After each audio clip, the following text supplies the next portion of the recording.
the scholars of the Muslim world, what was left of the scholarship, had to go underground in the colonial period. In order to survive, they had to wrap Islamic scholarship in what I would call a cocoon.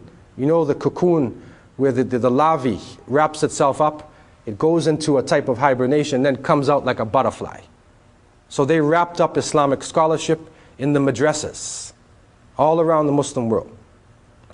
And in doing this, the technological knowledge, the knowledge of the new developments in the 20th century went into the hands of people who were secular, who gave up their religion or compromised their religion in order to make material progress.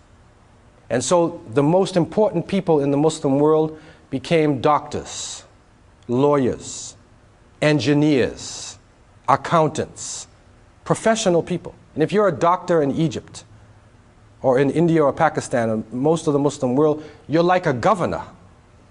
Even though you're a medical doctor, you're like a governor, doctor. So you're a high person, you see? If you're an engineer, muhandis, then you're also a very high person.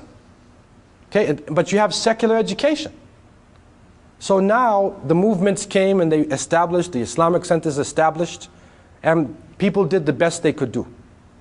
But with the changes, the fall of communism, the fall of capitalism, secular system, Muslims could see that this is not the answer. So everybody said, we want Islam. And they brought the Maulana and the Sheikh and the Malvi out of the madrasa, and they said, you lead us now. Now this brother, and in some cases even educated sisters, came into the communities, knowing the Quran, knowing the Hadith. They could break it down, they could show you the tafsir, but if you tell them, apply this to the society, they're lost. Because they don't know what's going on. They're lost. Okay? And they're pushed out into the front of the leadership. Also in many cases, and I'm saying this with all sincerity, with all respect for those people who have Islamic knowledge, in many countries, they also represented the inferior intellectual class.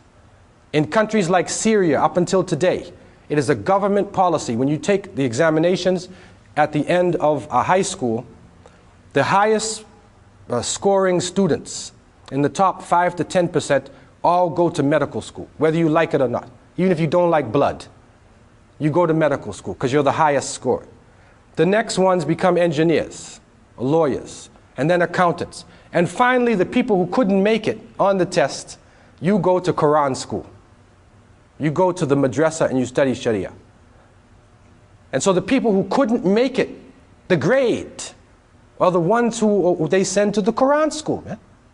Because the government is secular, and the government does not want any opposition from Islam. Now in places like Syria, in many countries, many people resisted this, and they took some of their good children, or the most intelligent children, I should say, put them secretly into madrasas, had them study in medical school, and they also went to madrasa at the same time. But unfortunately, it's the exception, it's not the rule. That's the unfortunate reality. So therefore, many of the scholars who are put out front and asked to deal with complex situations don't have the capacity to do this. They don't know what you're talking about. They haven't even entered the discourse. They haven't entered the discourse. That's the problem. So that's the reason why we're getting lopsided fatwas, right?